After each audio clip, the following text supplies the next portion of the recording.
When I think of all the things in life that should have broke me, fractured, splintered, should have thrown me, threw me a lifeline, painful perspective, broke new ground.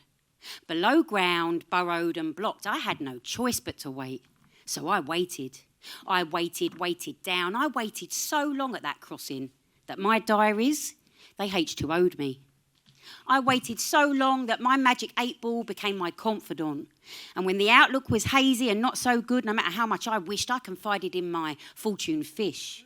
My only armour was my mallet's mallet, dear Deirdre, Mystic Meg, always red, never missed. I waited so long at that crossing that I cross-stitched a bridge made of books so I could word search my puzzle to unmuzzle my word game.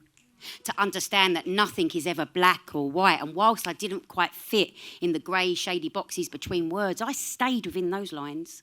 On a diagonal loop, not ready to read between mine, I stayed there until pain returned what it took.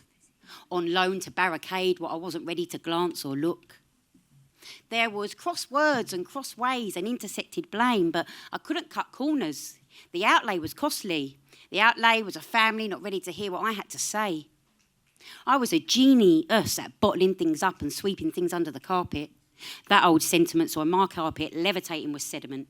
Sweeping dregs nervously into my system systematically taught me that feelings, they don't matter. Being vulnerable will only cut the power to the powerhouse you built. I had a contingency plan to never let my guard down, regardless feelings. They show weakness. But if we believe that weak is less, when sometimes weak brings more, then more is less. We'll be inclined to get this shit off our chest. I'm sorry if saying I feel instead of I think makes you feel awkward. Wards are full of people who do not say how they feel. What makes you stronger can bloody kill. Underground, I was mindful to mind my gap, exhumed, fill me up with words less cryptic, because the wrong kind of silence rots away at that fighting spirit, that driving force, the will to win it, the fire to stay the course, belittles the truth and leaves things unsaid, blurs the lines of who you let in your bed. When the dust had done settling, the pain had not. My pain went deeper into the pain that caused it in the first place, winning accolade, laden with lead. Corrosive material inside my body, inside my head. Space brings clarity, clearing land over trodden farmed, a fruitful, forgiving kind of pen. Penny for them?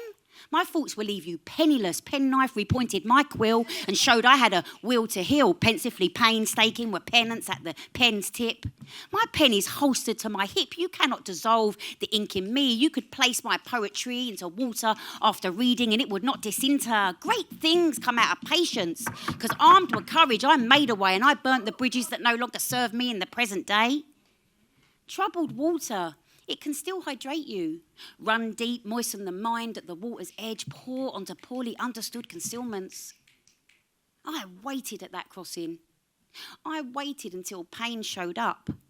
I waited until pain showed itself to be a part of me. And I met pain at that crossing, handed over my worn-out tools, and we played a game of Scrabble. Unscrambled feelings need feeding. I am the boss of my own board meeting. No game will scrabble me herein, because there's no anagram in I. Thank you. Thank you so much.